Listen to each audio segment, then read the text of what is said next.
नमस्कार, मेरा नाम है दीपक कुमार और आपने पॉलिटिकल पंचायत के सुपर फास्ट न्यूज बुलेटिन को देखना शुरू कर दिया है, जिसमें हम आपको डिटेल में बताएंगे पिछले 24 घंटों में राजस्थान की पॉलिटिक्स में क्या कुछ नया हुआ। सबसे पहले बात करते हैं मुख्यमंत्री भजनलाल शर्मा की, जहां उन्होंने अपने सीएम आवास पर जन सुनवाई करते हुए नागरिकों की समस्याओं को सुना और संबंधित अधिकारियों को समस्याओं को दुरुस्त करने के लिए दिशा निर्देश दिए। अब बात करते हैं कृषि मंत्री किरोड़ीलाल मीणा की, जहां उनका बीकानेर में MBBS के दिनों के साथी और दोस्त नारायण मोदी से मिलने उनके घर जाने का एक वीडियो खूब वायरल हो रहा है। जब मंत्री अपने दोस्त के घर पहुंचे तब उनके हालात देखकर किरोड़ीलाल मीणा भावुक होते हुए नजर आए, जिसके बाद उन्होंने उनकी आर्थिक मदद करते हुए दोस्ती का फर्ज भी निभाया। वहीं प्रियंका गांधी सड़क के रास्ते होते हुए सवाई माधोपुर में टाइगर सफारी करने के लिए कड़ी सुरक्षा के साथ रणथंभौर पहुंची। टाइगर रिजर्व में टूरिज्म सीजन 1 अक्टूबर से शुरू होने जा रहा है। इससे पहले भी नामी हस्तियों के पहुंचने का सिलसिला शुरू हो गया।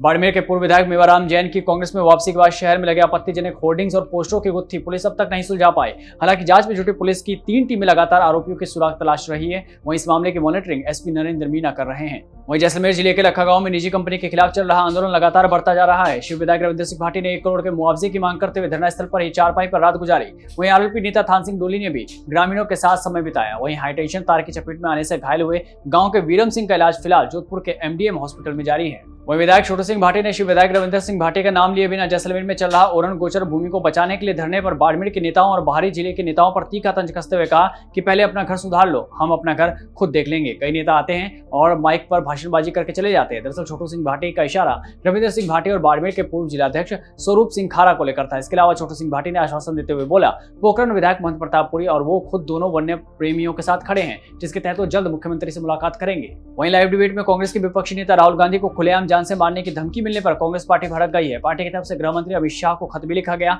वहीं राजस्थान से नेता प्रतिपक्ष टीकाराम जूली ने इसके खिलाफ कार्रवाई की मांग करते हुए गोडसे की सोच कहकर निशाना साधा। भारतीय जनता पार्टी के प्रवक्ता ने टीवी डिबेट के अंदर राहुल गांधी जी की छाती में गोली मारने की जो बात कही है, मैं इसकी निंदा करता हूं।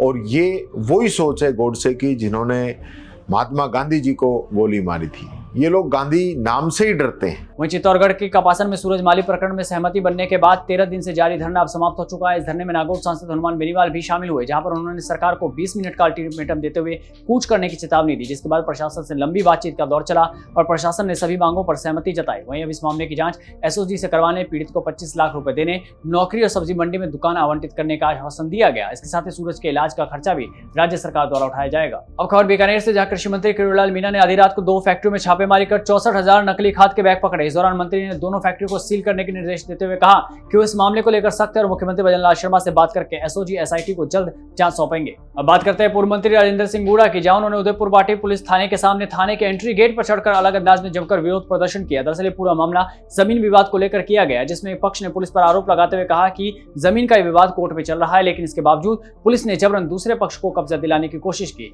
इसके अलावा यह भी आरोप लगाया कि प्रशासनिक अधिकारियों की मिलीभगत से दूसरे पक्ष ने उनका नामांतरण रद्द कराकर पूरी जमीन बेच दी है, जिसके बाद राजेंद्र गुड़ा ने पुलिस पर जबरन कब्जा कराने के गंभीर आरोप लगाते हुए विरोध प्रदर्शन किया। वहीं बाड़मेर में बीजेपी नेता चंपालाल और उनके बेटे से मारपीट का मामला सामने आया है, जिसका वीडियो भी सोशल मीडिया पर जमकर वायरल हो रहा है। दरअसल बीजेपी नेता से पहले उसके बेटे पर बदमाशों ने मारपीट की, जिसके बाद पिता ने बेटे को पीटने का कारण पूछा, जिसके बाद बदमाशों ने उन्हें किराने की दुकान में घुसकर खूब मारा। मारपीट के वक्त जब भाजपा नेता नीचे गिरे तो एक बदमाश उनके कंधे पर बैठ गया और दूसरा घूंसे से मारता रहा। अब खबर डूंगरपुर से, जहां चोरी के आरोप में पुलिस हिरासत में युवक की तबियत बिगड़ने से उसकी मौत की अफवाह तेजी से फैल गई, जिसके बाद गुस्साई भीड़ ने DSP के कार का पीछा कर जमकर पथराव किया, जिससे गाड़ी के शीशे चकनाचूर हो गए। अब बात करते हैं नरेश मीणा की, जहां पहले तो उनके खिलाफ गुर्जर समाज पर विवादित टिप्पणी के आरोप में केस दर्ज हुआ था। वहीं अब उनका एक वीडियो तेजी से वायरल हो रहा है, जहां वो ये कहते हुए नजर आ रहे हैं कि मीणा और गुर्जर समाज को लड़ाने की कोशिश हो रही है और उनके जीते जी गुर्जर मीणा को कोई अलग नहीं कर सकता। कि या तो दंगे बंद कर दो, नहीं तो मैं प्राण त्याग दूंगा। उसी तरह देवनारायण भगवान के मंदिर में आपसे कह रहा हूं, गुर्जर मीणा को कोई अलग नहीं कर सकता, मेरे जीते जी तो अलग नहीं कर सकता।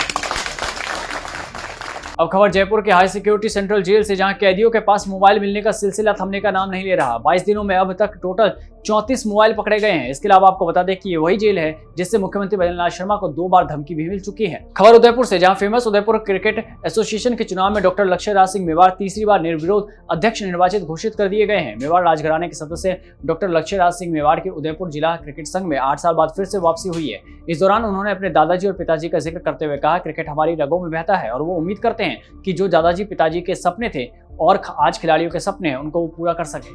अब खबर जयपुर से, जहां डिप्टी सीएम दिया कुमारी ने मुरलीपुरा जोन में शहरी सेवा शिविर का निरीक्षण करते हुए आमजनों से बातचीत की और उनसे जाना कि उन्हें किन किन सेवाओं का अब तक लाभ मिला है। इस दौरान उप मुख्यमंत्री ने स्वदेशी वस्तुओं को अपनाने और विदेशी उत्पादों से दूरी बनाने की जनता से अपील भी की। वहीं बीकानेर में प्रदेश कांग्रेस अध्यक्ष गोविंद सिंह डोटासरा का दौरा विवादों में आ गया है। पार्टी की शहर इकाई के संगठन महामंत्री नितिन वत्स ने डोटासरा पर गंभीर आरोप लगाते हुए अपने पद से इस्तीफा दे दिया। दरअसल नितिन वत्स का आरोप है कि गोविंद सिंह डोटासरा बीकानेर में आकर भी पूर्व शहर अध्यक्ष जनार्दन कल्ला की पत्नी और पूर्व मंत्री डॉक्टर बीडी कल्ला की भाभी के निधन पर शोक जताने तक नहीं गए। वहीं गृह मंत्री अमित शाह का एक बयान खूब सुर्खियां बटोरता नजर आ रहा है, जहां वो प्रधानमंत्री नरेंद्र मोदी की तारीफ करते हुए ये कहते हैं कि पीएम मोदी पार्टी की 3 दिन की राष्ट्रीय कार्यकारिणी की बैठक के दौरान फ्रेश होने तक नहीं जा पाते। राजस्थान के पूर्व मुख्यमंत्री अशोक गहलोत ने लाइव टीवी डिबेट में भाजपा प्रवक्ता द्वारा राहुल गांधी को छाती पर गोली मारने की धमकी को लेकर इस घटना को निंदनीय बताया। इसके अलावा गहलोत ने भाजपा पर निशाना साधते हुए कहा कि यह भी दुर्भाग्यपूर्ण है कि अभी तक भाजपा ने ऐसा बयान देने वाले प्रवक्ता पर कोई कार्रवाई नहीं की है। मुख्यमंत्री बद्रीनाथ शर्मा ने कांग्रेस की सरकार पर निशाना साधते हुए बोला कि पहले राजस्थान की स्थिति ऐसी थी कि पड़ोसी राज्यों के बदमाश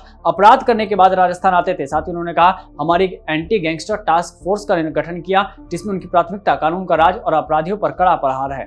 खबर रामगढ़ से, जहां पीसीसी चीफ गोविंद सिंह डोटासरा कांग्रेस के कार्यकर्ता सम्मेलन में चीफ गेस्ट के तौर पर पहुंचे। इस दौरान वो भजनलाल सरकार और शिक्षा मंत्री मदन दिलावर पर निशाना साधना नहीं बोले। डोटासरा ने गंभीर आरोप लगाते हुए कहा, शिक्षा मंत्री मदन दिलावर के साथ राजस्थान का मंत्रिमंडल सभी अपनी जेबें भरने का काम करते हैं। आरपीएससी की पूर्व सदस्य मंजू शर्मा ने हाईकोर्ट की जयपुर डिवीजन बेंच में अपील करते हुए एसआई भर्ती प्रकरण में अपने विरुद्ध की गई टिप्पणियों को हटाने की मांग की है। मंजू शर्मा ने बताया कि ना तो इस याचिका में उन्हें पक्षकार बनाया गया, ना ही उन्हें सुनवाई का अवसर दिया गया। साथ ही आपको बता दें कि हाईकोर्ट की सिंगल बेंच के फैसले के बाद मंजू शर्मा ने अपने पद से इस्तीफा दे दिया था, जिसे राज्यपाल हरिभाऊ बागड़े ने मंजूर भी कर लिया था। वहीं भीलवाड़ा में कमलेश सुथार नाम के हत्याकांड को लेकर परिजनों ने सुबह 3:15 बजे नागौर सांसद हनुमान बेनीवाल से मुलाकात करते हुए न्याय की मांग की। तभी सांसद बेनीवाल ने आश्वासन देते हुए परिवार वालों को चिंता नहीं करने को कहा। साथ ही अपराधियों को सलाखों के पीछे डालने और कार्रवाई करने की बात करते हुए कहा, अगर जरूरत पड़ेगी तो उनको डीजी से भी मिलवाएंगे।